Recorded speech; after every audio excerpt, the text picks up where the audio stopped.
जी, अस्सलाम वालेकुम। मैं हूँ अवैस सलीम और मेरे साथ हैं जावेदुर रहमान। हमें शायद अहमद वलीद साहब भी जॉइन करेंगे लाहौर से, क्योंकि मरकज़ में और पंजाब में काफ़ी डेवलपमेंट्स हुई हैं आज। और इमरान खान साहब जो कहते थे कि मैं सरप्राइज़ दूँगा, उन्होंने वाक़ई सरप्राइज़ कर दिया है सबको। अब वो आईनी है या नहीं, इसका फ़ैसला होना बाकी है। तो जावेद साहब, आपका बहुत शुक्रिया वक़्त देने के लिए। एक फ़िक्रा जो बार-बार इमरान खान साहब इस्तेमाल कर रहे थे अपने इंटरव्यूज़ में, ये सेशन से पहले वो कहते थे कि शहबाज़ शरीफ की अचकन जो है, वो धरी की धरी रह जाएगी, वो पहन नहीं सकेंगे। तो आपको लगता है कि उन्होंने अपना वादा पूरा कर दिया? और आप तो थे वहाँ पे, तो ज़रा आँखों देखा हाल भी सुनाएँ। जी, बहुत शुक्रिया। ये जो सरप्राइज़ की बात कर रहे थे, ये सारी मूव से और जो आज हुआ है, जो अचानक हुआ है, ये जी। सरप्राइज़िंग ना अपोज़िशन के लिए सिर्फ़ था, बल्कि प्रेस गैलरी के अंदर बैठे सहाफ़ियों के लिए भी बहुत ज़्यादा सरप्राइज़िंग था। हुँ, क्योंकि इस मूव का कोई उस तरह से प्रेडिक्ट नहीं किया जा रहा था।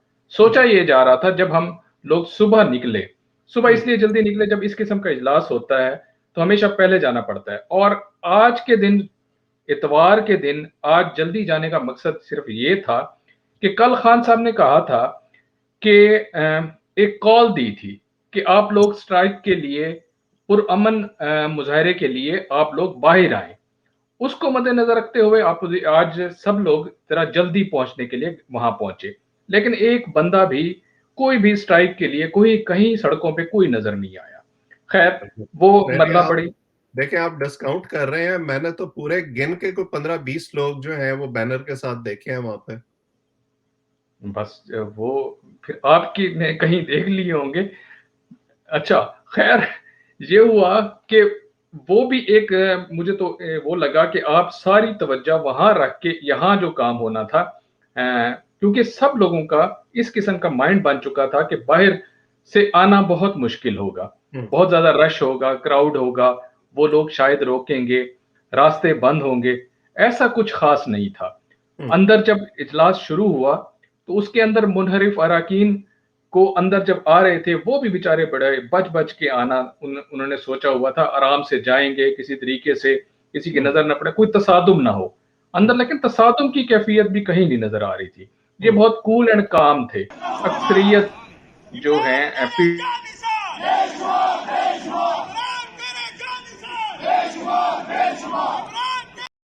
तो अब ये इतना बड़ा मुज़ाहरा आपको नज़र ही नहीं आया? किसका? ये अभी मैंने दिखाया आपको।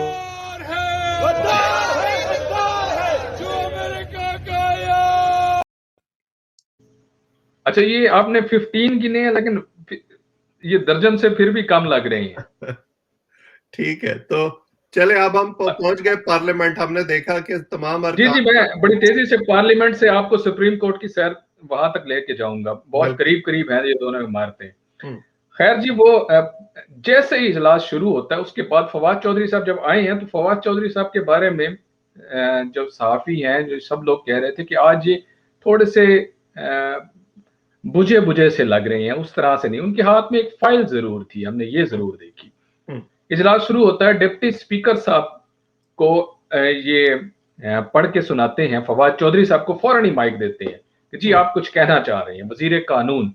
उन्होंने फ़ौरन जनाब आर्टिकल का ज़िक्र करते हुए बताया, आर्टिकल 105 का, उन्होंने ज़िक्र करते हुए बताया कि जनाब इस तरीके से लॉयल्टी को सामने रखते हुए एक हम ये जो नो कॉन्फिडेंस मोशन है, हुँ, वो मूव नहीं की जा सकती। सही। उसके ऊपर ये सारी तफ़सीलात तो सारी चल चुकी हैं मीडिया के अंदर, क्या हुआ, क्या नहीं हुआ। उसके अंदर जो मैं जो वैसे पॉइंट आपने देखना चाह रहा हूँ। आपने कल इस खदशे का इज़हार किया था कि ये जो इन्होंने एजेंडे में तीसरे नंबर पर रखा है नो कॉन्फिडेंस के वोट को, ये कुछ ना कुछ ज़रूर करेंगे। एग्ज़ैक्टली। अच्छा, मैं उसके अंदर ये चूँकि सारी चीज़ें अब तक मीडिया के अंदर सुबह से चल रही हैं, मैं उसके अंदर ज़रा एक चीज़ आपको बताऊँ कि ये हरिडली हुआ क्या? हुँ, इतनी जल्दी में कभी भी नहीं होता कि आते ही वो फवाद चौधरी साहब ने चलें जी एक चीज़ अपनी बयान कर दी, एक पॉइंट ऑफ ऑर्डर पे, वहाँ तक बात ठीक है। हुँ, क्या डिप्टी स्पीकर इतनी जल्दी माइंड अप्लाई करके रूलिंग भी दे सकते हैं? हुँ, क्योंकि उन्होंने उसके ऊपर कुछ सोचना, कुछ अपोज़िशन का स्टांस लेना कि क्या आप लोग क्या कहते हैं? इन्होंने जो कहा, या शाह महमूद कुरैशी साहब बैठे थे, उनसे कुछ पूछते, बाबर अवान साहब बैठे हैं, उनसे क्यों पूछते कि आप क्या कहते हैं। उन्होंने 1 सेकंड के अंदर अपना माइंड अप्लाई किया और मेरा ख्याल से जो मैंने देखा, जिस वक्त वो बोल रहे थे, क्या उसी दौरान उन्होंने वो जो पढ़ के सुनाई अपनी रूलिंग, वो अपनी रूलिंग उसी वक्त उन्होंने लिखना शुरू कर दी थी, क्योंकि उन्होंने उसी वक्त वो रूलिंग पढ़ के सुना दी और साथ ही प्रोरोग कर दिया। प्रोरोग में जाने की एक अलग कहानी है कि क्या ये प्रोरोग हो सकता था सेशन या नहीं हो सकता था। ये क्लियरली मेंशन है, जब नो कॉन्फिडेंस मोशन मूव होती है तो उसको प्रोरोग उस वक्त तक नहीं किया जा सकता जब तक उस पर वोटिंग ना हो जाए। खैर, वो प्रोरोग कर दिया गया। उसके प्रोरोग होने के फौरन बाद अपोजिशन मेंबर जो कि शॉक में थे, इसमें कोई शक नहीं है कि वो शॉक में थे, वो बैठे थे, वो सरप्राइज था उनके लिए। उन्होंने अपना एक इजलास शुरू कर दिया। अयाज सादिक साहब जाके बैठ गए स्पीकर की सीट के ऊपर और जी इजलास शुरू हो गया और उन्होंने मीडिया को दिखाया कि हम कितने बंदे यहाँ मौजूद हैं। ठीक। और जो हमने भी गिने और वो लोग भी जो वहां मौजूद थे उन्होंने भी गिन के बताए 197 फिगर वहां मौजूद था। उन्होंने छोटी मोटी तकारीर भी की। उसके बाद कहानी सुप्रीम कोर्ट जाती है और बॉल वहां चली जाती है, जिसका फैसला अब आने वाले दिनों में होगा। अच्छा, ये जो 197 थे, इसमें कितने लोग मुनहरिफ अरकान थे पीटीआई के? अच्छा, इसके अंदर आज वैसे वो बेचारे बहुत दूर दौरा ऐसे लोगों को भी आज शाहिदा रहमानी पीपल्स पार्टी की, उनको ड्रिप लगी हुई थी, बकायदा ड्रिप लगी हुई थी और व्हील चेयर पे नकाहत की आलम में वो आई हैं, उन्हें लाया किया। इसके अलावा प्रोडक्शन ऑर्डर पे अली वजीर साहब आए हुए थे। मुनहरिफ अरकान अगर आप देखें इनकी सारा काउंट करें, वो अराउंड बनते हैं 10 के करीब, 10-11 के करीब, क्योंकि बल्कि 12-13 के करीब बनते हैं, क्योंकि 197 का फिगर ऐसे टच नहीं हो सकता इसके बगैर। बिल्कुल 197 इन्होंने पूरे किए, ये वहां बैठे रह गए। इन्होंने इस शो का मकसद ही यही था और उन्होंने फिर बाद में अपना सेशन 6 तारीख तक अर्जन भी किया है। इस शो का मकसद ही ये था कि हमारे बंदे पूरे हैं। बिल्कुल सही। वलीद साहब वेलकम। वलीद साहब ने हमें लाहौर से ज्वाइन कर लिया है, बहुत सीनियर सहाफ़ी हैं, कंट्रोलर न्यूज़ है 24 न्यूज़ के। वलीद साहब जरा बताएं ना कि कप्तान ने फिर सरप्राइज से आपको कितना सरप्राइज किया? नहीं, ये वाकई बहुत बड़ा सरप्राइज था। हमने सारे एंगल सोचे थे कि वो क्या कर सकते हैं। कभी सोचा कि असम्बली तोड़ सकते हैं, लेकिन असम्बली नहीं तोड़ सकते। सारी एंगल देख लिए थे, लेकिन ये नहीं पता था कि वो इस तरह से आइन के साथ खेलेंगे।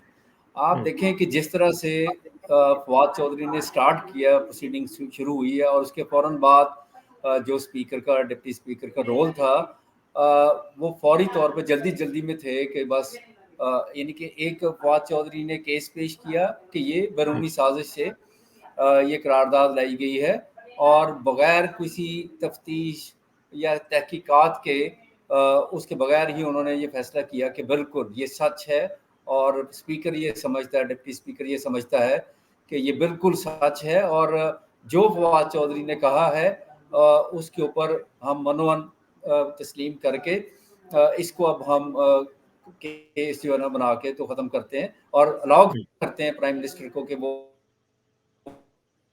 असम्बलियाँ डिसॉल्व करने की समरी भेजे प्रेसिडेंट को। और आप देखें कि फवाद चौधरी से शुरू हुआ, स्पीकर के पास, स्पीकर के बाद प्राइम मिनिस्टर से प्रेसिडेंट, यानी ये तय किया हुआ था कि हम ये सरप्राइज देंगे। अब ये ऐसा सरप्राइज है कि तहरीक इंसाफ की जो अगली पौध आएगी कभी तारीखी जो मतलब सियासत की तारीख में, वो ये शर्मिंदा होगी कि ये हमारे लीडरान ने उस वक्त क्या किया था। पहले तो ये आपने देखा ना, फौजी आमिर जो है वो आते रहे इक़्तिदार पर कब्जा करने के लिए, तो ये इक़्तिदार अपना ख़त्म करने के लिए उन्होंने ये हरबा इस्तेमाल किया है। बड़ी अजीब बात है कि आप देखें वैसे कि ये बात मुझे वाकई समझ नहीं आई कि अगर असेंबली ही तोड़नी थी तो फिर होने देते, अगर आपको इक़्तिदार से बाहर ही जाना था। ये क्या अना का कोई मसला था कि मैंने इनको कामयाब नहीं होने देना, मैंने जो करना है वो अपनी मर्जी से करना है? अब आप ये ज़हनी कैफियत देख लें, ये तमाम टोले की, यानी कि जितनी हुकूमत और उनके साथ जो लोग हैं उनकी साइकी आप देखें कि क्या है। आपने हुकूमत से जाना है, आप कहें जी ठीक है जी, मतलब स्पीकर आप ये अदम एतमाद जो भी फैसला होता है ओके हमें मंजूर है और हम अगली हुकूमत जो भी बनाए आप बना लें। लेकिन उसके इनके पास एक और हल भी हो सकता था कि आप जो नई हुकूमत बनती, उसने तो इस काबिल नहीं रहना था कि आपके जो जितने पिछले 3.5-4 साल की प्रॉब्लम्स हैं उन्होंने एकदम से सॉल्व कर देने थे। बिल्कुल। आप उनके ऊपर बहुत ज़्यादा प्रेशर डालते, यानी जिस तरह से ये शोर डाल रहे थे आप उनको क्रिटिसाइज़ करते, सड़कों पे मुज़ाहरे करते महँगाई के खिलाफ या हुकूमत के खिलाफ, तो ताकि आप अपना वोट बैंक फिर दोबारा से अपनी सपोर्ट अपने वोट बैंक से लेते हुँ, और हुकूमत को फोर्स कर देते कि वो जल्दी इलेक्शन कराने में मजबूर हो हुँ। जाती। तो आपने तो इलेक्शन पे सारा भी खेल जो है ना खराब कर दिया, पिच ही उड़ा दी। बिल्कुल आपने सोचा इलेक्शन पे आते हैं, लेकिन मैं ये चाहता हूँ कि जैसे जावेद ने हमें बताया कि क्या हो रहा था नेशनल असेंबली में पंजाब में, जहां आप मौजूद हैं लाहौर में, वहां भी पैदर पैर डेवलपमेंट्स हुई। आज पहले गवर्नर सरवर को एकदम बरतरफ कर दिया गया और फिर उन्होंने बड़ी एक धुआंधार प्रेस कॉन्फ्रेंस की, बड़े इल्जामात लगाए उन्होंने। उसके बाद हमने देखा कि वहां भी नया वजीर आला मुंतखब नहीं हो सका और इजलास मुलतवी हो गया। तो ये क्या था इन सारी डेवलपमेंट्स के पीछे? देखिए एक पूरे सीक्वेंस तैयार था, सेम हम्म, टाइमिंग रखी गई थी हम्म, कि इस्लामाबाद से शुरू होगा काम और पंजाब में ये इख्तिताम पजीर होगा। और हम्म, गवर्नर जो हैं वो कहते हैं कि मैं गैर आइनी काम नहीं कर सकता। उन्हें उम्मीद नहीं थी कि चौधरी सरवर इस तरह से करेंगे। इमरान खान को ये था कि वो फ़ोन करेंगे और चौधरी सरवर जो है वो कहेंगे जी बिल्कुल आप हम्म, जैसे कहते हैं, मैं आइन जहाँ मर्जी मैं आइन को ठुड़ा मारता हूँ, आप हम्म, बेफिक्र हो जाएं, हम आपके मतलब बिल्कुल गुलाम हैं, आपके गुलाम हैं। यानी कि मगरब के गुलाम तो नहीं बन सकते लेकिन आपके हम गुलाम हैं। आप कहेंगे तो हम आइन जो है ना उसको पाँव के नीचे रोंद डालेंगे। तो उन्होंने ये वैसे इनकार कर दिया। ये बड़ा सरप्राइज था उनके लिए वैसे ऑन अ कि लाइटर नोट, इमरान खान साहब शायद इसीलिए कहते थे कि मुझे चीन का और सऊदी अरब का निजाम बड़ा पसंद है, क्योंकि वहां पर ये आइन और ये असेंबली या मीडिया, इस किस्म की जो फरोई मामलात हैं उनमें पढ़ने की जरूरत नहीं होती हुक्मरान को। बिल्कुल आप देखें ना एक चीज़ कि अभी आज बड़े लोग उनके खुश हैं। आप ट्विटर पे देखें, आप अभी बाहर गए हैं थोड़ी देर पहले तो वहाँ पे लोग कह रहे थे देखा सही फिरकान ने तो सही किया, इनको हम्म, मिलना नहीं चाहिए था इक़्तिदार। यानी कि आपने साइकी अपने वोटर्स की ऐसी बना दी है कि इक़्तिदार या हमारे पास है या फिर किसी के पास नहीं। हम्म, सियासत में ऐसा नहीं होता। सियासत में कभी इक़्तिदार आपके पास होता है, 2-4 साल बाद फिर आ जाते हैं। आप नून हम्म, लीग को देखें कि 10 साल आउट रहे सियासत से, दोबारा वापस आ गए। भैया हम्म, आप फ्यूचर की सियासत करें। अब आप मुझे ज़रा एक चीज़ बताएं कि जो पहले हम बात कर रहे थे कि इनकी जो अगली नस्लें आएंगी तहरीक हम्म, इंसाफ पार्टी की, आज से 10 साल 20 साल 30 साल बाद क्या वो ये कहेंगे कि इमरान खान साहब ने आइन के साथ ये खिलवाड़ करके बड़ा अच्छा काम किया था उस टाइम? हम्म, क्या ये हिस्ट्री में लिखा जाएगा कि इमरान खान ने बहुत अच्छे इकदाम किए, ये वाले ख़ास तौर पे ये वाला? हम्म, और आप देखें माजी की देख लें, जिसने भी आइन के साथ खिलवाड़ किया या उसको पामाल किया, तो आज किताबों में क्या लिखा हुआ है? हम्म, सिंपल पढ़ लें आप, किताबों में लिखा है कि उस वक़्त उसने आइन के साथ खिलवाड़ किया। मुशर्रफ फिर माफ़ियाँ माँगी उसने कि हाँ, वो हम्म, इमरजेंसी लगाना मेरी गलती थी, मुझे आइन को इस तरह से पामाल नहीं करना चाहिए था। यानी शर्मिंदा है। तो ये हम्म, कैसे आप आर्ज़ी खुशी लेके तो आप लोगों को ऐसे जज़्बाती तौर पर और देखें कि खुश हैं इमरान खान साहब कहते हैं देखिए कैसा टफ टाइम दिया। और भाई हम्म, ये बहुत बड़ा बुरा काम आपने कर दिया है। आप ये कहते कि यार मुझे बड़ी मजबूरी से ये करना पड़ा है। बड़ा सीरियस नोट पे आप करते। आप अगले दिन आज बैठे हैं और उसके बाद यानी तकरीर करके उसी टाइम पे थोड़ी देर बाद आप बैठे हैं और आप देखें कैसे ताने लगा रहे हैं, कैसे आप अपोजिशन को डीमीन कर रहे हैं। आप कह रहे हैं देखिए उनको हमने कैसा सबक दिया, उनको तकलीफ दी हमने। हम्म, यानी आप ये साइकी आप देखें कि हमने हम्म, उनको तकलीफ दी है। हम्म, ये सियासत है। ये हम्म, सियासत आप इस सियासत के लायक हैं आप कि हम्म, मतलब सियासत करें कि सियासत में तो हार जीत होती रहती है। हम्म, तो आप तकलीफ देने के लिए बैठे हैं। बिल्कुल। यानी आपने इसमें 3.5 साल आपने कहा मैं इनको रुलाऊँगा, हम्म, ठीक है? यानी ये आपकी सियासत का मरकज़ नुक्ता मरकज़ है, जहाँ पे आप चाहते हैं कि आप तकलीफ देंगे, आप रुलाएँगे, फिर हम्म, आप अवाम को भी खुश नहीं कर सके, आपने अवाम को भी रुलाया, हम्म, ठीक है? ये जो हम आपके सारे डिफेक्टर्स हैं, डिसिडेंट्स हैं और ये जो इत्तेहादी आपसे अलग क्यों हो रहे हैं?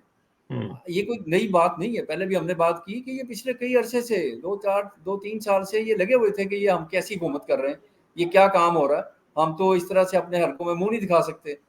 तो आप उनकी तरफ उनकी बात सुनने की बजाय आपने उनके ऊपर चढ़ाई कर दी। बिल्कुल। और ये जो इस किस्म का तर्ज अमल है, ये हमने देखा है कि हमारी सियासत में जो कॉन्स्टिट्यूएंसी पॉलिटिक्स है, उसमें लोगों को कोई ज्यादा पसंद नहीं आता। वो वही हुक्मरान या वही पार्टी लीडर पसंद करते हैं जिसमें फ्लेक्सिबिलिटी हो, जो उनकी बात सुने, जो बिल्कुल। मामलात को जरा फाहम तफहीम से लेकर आगे चले। तो जावेद साहब, अब ये तो हुआ कि असेंबली तोड़ दी, और अब ये पता चलेगा जो सुप्रीम कोर्ट का जो भी फैसला आएगा उसके बाद कि वो फैसला सही है या गलत है। अब हुकूमत कह रही है हम 90 दिन में इंतखाबात कराएंगे। तो इंतखाबात का क्या प्लान है इनके पास, और क्या उसके लिए इमरान खान साहब ही वजीर आजम रहेंगे या कोई केयर टेकर सेटअप आएगा? और जो इनका अब अपोजिशन के साथ इस तरह का डेडलॉक बन गया है, उसमें तो ये किसी नाम पर भी मुत्तफिक नहीं हो सकेंगे। जी, जैसे आज वैसे आखिरी गेंद का इंतजार था हम सबको कि भी आखिरी गेंद होगी, जिस तरह वो कहते हैं ना, खान साहब कह रहे थे कि आखिरी गेंद तक मैं जाऊंगा। तो वो आखिरी गेंद तो खैर नहीं हो सकी, और उससे पहले ही एक सरप्राइज आ गया। जैसे आज नेशनल असेंबली का सेशन था, तारिक बशीर चीमा आए तो उसके ऊपर डेस्क थंपिंग हुई, फिर इसी तरह से बाकी लोग आए, तो ये जो एक समा बनता जा रहा था। खैर उसके बाद वो सारा एक दम से एक जो आर्टिकल आता है उसकी तशरीह की जाती है, उसके ऊपर माइंड अप्लाई किया जाता है विद इन अ सेकंड, उसके बाद ये सारा सीन हो गया। खैर अब असेंबली भी टूट गई। अब नेक्स्ट सेटअप के लिए जो जरूरत होती है, जो तरीकाकार होता है, उसमें होता है प्राइम मिनिस्टर और अपोजिशन लीडर बैठते हैं और निगरान सेटअप के लिए वो सोचते हैं। ऐसी सूरत तो हाल तो क्रिएट होने वाली नहीं है। ये ना इन्होंने आपस में बैठना है, ना ही वो इमरान खान तक तो साहब तो वैसे ही भी कह चुके हैं मैं इनके साथ कभी नहीं बैठना, एग्री नहीं होंगे। इसके बाद क्या होता है, फिर पार्लियामेंट्री कमेटी की मीटिंग, वो इसको डिसाइड करती है। वहां भी ये मामला मुश्किल होता हुआ नजर आ रहा है, वहां नहीं होने वाला, क्योंकि ये पार्लियामेंट की कमेटी के अंदर ऐसा नहीं है। तीसरा क्या है, इलेक्शन कमीशन। इलेक्शन कमीशन ने बैठ के ये डिसाइड करना है 3 नामों के ऊपर, 3 नाम गवर्नमेंट की तरफ से, 3 नाम अपोजिशन की तरफ से, कि भाई किसको आगे सिलेक्ट किया जाए। इसके लिए फिर 90 डेज का इलेक्शन और जुलाई तक वो बात जानी है। तो ये अगला सिनेरियो ये बनना है। लेकिन मेरे इस सारे लिए सिनेरियो से पहले जी जी आप बात पूरी करें। इस सारे सिनेरियो से पहले कल सुप्रीम कोर्ट जो कुछ कहेगा, वो ये सारा सिनेरियो मजीद क्लियर हो जाएगा। वैसे शेख रशीद साहब कह चुके हैं कि अगले 15 दिन खान साहब वजीर आजम हैं। चले उनकी 15 दिन की ख्वाहिश और पूरी हो जाए। मुझे पर्सनली 2 डिसअपॉइंटमेंट्स हैं इस सारे मामले में। एक तो ये कि हमारी सियासत में ज़मीर नाम की कोई चीज़ तो कभी रही ही नहीं है, असूल नाम की कोई चीज़ रही नहीं है। लेकिन अब एक ऐसी जमात जो इस बुनियाद पर आई थी कि हम सियासत में असूल को लेकर आएंगे, हम कभी कॉम्प्रोमाइज़ नहीं करेंगे, हम दूसरों से बेहतर होंगे, साफ-सुथरे होंगे, उन्होंने भी उसी डगर पर चलना शुरू कर दिया है कि उन्हें हर हालत में इक़्तिदार चाहिए, और वो उस हद तक चले गए हैं जहां उनसे पहले वाले भी नहीं गए थे। और दूसरा ये कि वो चीजें जो ऐवान के अंदर हल हो जानी चाहिए, अब वो मामला सुप्रीम कोर्ट में जा रहा है, और जो फजा बना दी है इमरान खान साहब ने। अब फर्ज करें सुप्रीम कोर्ट ये फैसला देती है कि ये गलत था जो रूलिंग दी है डिप्टी स्पीकर ने, या इलेक्शन कमीशन इस हवाले से कोई फैसला करती है, तो इमरान खान साहब उनको भी साथ में रगड़ लेंगे कि जी देखें ये भी आलमी साजिश का हिस्सा है, और फिर वो उछाला जाएगा पूरे इलेक्शन कैंपेन में। तो ये किस तरफ आपको चीजें जाती हुई नजर आ रही हैं वलीद साहब? मुझे तो लगता है कि ये इवेंचुअली तो इलेक्शन ही होना है, इमरान खान साहब कुछ दिन और एड़ियां रगड़ लेंगे, लेकिन ये कैंपेन तो बड़ी अगली होगी, बहुत इसमें गंद उछलेगा। बिल्कुल, वेरी राइट। ये गद्दारी और मतलब मुल्क के साथ दुश्मनी और ये सारी चीज़ें जो हैं, ये नैरेटिव लेके चलेंगे, और ये बहुत ख़तरनाक है पाकिस्तान के लिए ख़ास तौर पर, जहाँ पहले ही डिवाइड जो है बहुत ज़्यादा बढ़ चुकी है, और ख़ास तौर पर पीटीआई वर्सेस अदर पार्टीज़। आप थिंकिंग का लेवल देख लें कि लोग जो हैं कोई नॉर्मल बात सुनने के लिए तैयार नहीं है। आप ऐसा माहौल क्रिएट हो गया है, और ये सारा माहौल जो है क्रिएट होता है टॉप लीडरशिप से। किसी भी टॉप लीडरशिप को जब आप उसकी ज़बान और बाकी आप मामला देखेंगे कि उसके गालम क्लोच और ये सारा सिलसिला चलता है, तो उसका रिएक्शन जो है बिल्कुल निचले लेवल तक जाता है, और जो मोहल्ला लेवल की सियासत होती है उसमें भी बड़ी लड़ाइयाँ शुरू हो जाती हैं। और ये काम जो है इमरान खान साहब को सोचना चाहिए, बड़े ऑक्सफोर्ड से पढ़े हैं। लोग समझते थे, जैसे आप बात कर रहे थे, कि लोग समझ रहे थे कि तहरीक इंसाफ आएगी, उसमें असूल पसंदी होगी। कोई जैसे मदीना की रियासत की बात करते हैं तो उसमें नरम गोई से भी बात चलती है। आपने एक अखलाकियात भी कुछ चीज़ है, उसमें रह के आपने बात करनी है। अभी आपने देखा कि जो इनके डिफेक्टर्स थे, उनको किस लैंग्वेज से इन्होंने, इनके जो स्पोक्स पर्सन्स थे, शहबाज गिल खास तौर पर, तो कि क्या-क्या लैंग्वेज इस्तेमाल करते रहे। फिर जाके बाद में कहते रहे, नहीं आपको कुछ नहीं कहे, वापस आ जाएँ। तो कैसे वापस आ जाएँ भई? आप मनाने का ये सियासत में तो ये है कि अगर आपका कोई बंदा जो है वो नाराज़ है, तो आपको तो उसके घर जाना पड़ेगा, उसकी मिन्नतें करनी पड़ेंगी। आपको वोटर को दरवाज़ा नॉक करके वोटर की मिन्नतें करनी पड़ेंगी कि यार आप हमें वोट दें। तो अगर सियासत में आप कहें कि जी अगर नहीं कोई आपका आपकी जो राय है उससे मुत्तफ़िक नहीं है, तो आप उसको गालियाँ देना शुरू कर दें। तो ये कौन सी सियासत? लेकिन ये है कि लीडर्स की वजह से सोसाइटी के अंदर जो यूथ है, लोग हैं, वो ज़रूर ये एनवायरनमेंट उसका जो है ना ख़राब होता है। और ये अगले कई साल जो है, ये इसके असरात आपको नज़र आएँगे। अभी अभी बहुत ज़्यादा डिवाइड हुई है पूरी सोसाइटी के अंदर। तो अगले जो कई साल हैं, वो इसी डिवाइड में गुज़रने। अगर इलेक्शन आएँगे, जैसे आप कह रहे हैं कि इलेक्शन जब आएँगे तो उसमें तो बहुत ज़्यादा मसले मसाइल होंगे और ये कम होने वाले नहीं हैं।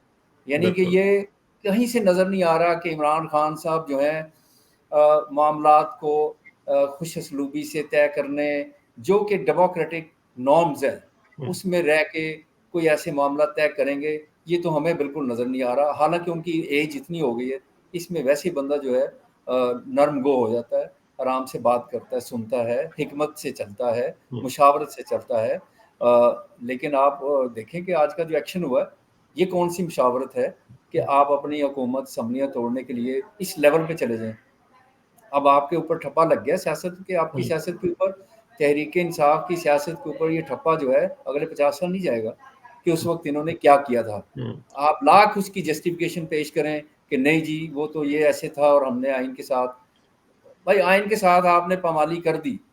ये अब आप सुप्रीम कोर्ट अगर कोई नज़रिया ज़रूरत या कोई हालात को देख के वो कहे कि नहीं चलें छोड़ें जी अब आगे चलें। लेकिन ये चीज़ जो आपने कर दी है, ये आपका पीछा नहीं छोड़ेगा। ये नहीं छोड़ेगी। जैसे इसने पिछली जमातों का पीछा नहीं छोड़ा, जो कुछ वो करते रहे हैं माज़ी में, उसके आज भी बाज़गश्त उनको सुनने को मिलती है। और इमरान खान साहब ने भी अब एक स्टेज सेट कर दिया है। वो हाई मॉरल ग्राउंड की बड़ी बात करते हैं, लेकिन उनको ये समझ नहीं आती कि हाई मॉरल ग्राउंड कभी-कभी चीज़ों को छोड़ देने से भी आप ले सकते हैं। उसके लिए चीज़ों को हर वक़्त अपने कंट्रोल में रखना ज़रूरी नहीं है, ख़ास तौर पे उस वक़्त जब साफ नज़र आ रहा हो कि आप ऐवान में अक्सरियत खो चुके हैं। बहरहाल इस वक़्त एक कॉन्स्टिट्यूशनल क्राइसिस है और तमाम नज़रें सुप्रीम कोर्ट पर लगी हुई हैं। अब इलेक्शन कब होता है, इस पर हम कल थोड़ी-सी बात करेंगे कि ये जो इमरान खान साहब का ख़्याल है कि अगर वो फ़ौरन इलेक्शन में चले जाएँ, तो वो 2 तिहाई अक्सरियत ले लेंगे, इसमें कितनी हकीकत है? बहरहाल आज गुफ्तगू यहीं ख़त्म करते हैं। वलीद साहब आपका और जावेद साहब आपका बहुत शुक्रिया। जो लोग हमें देख रहे हैं, वो इस चैनल को सब्सक्राइब करें ताकि ये गुफ्तगू आइंदा भी आप तक पहुँचती रहे। आप सबका बहुत-बहुत शुक्रिया।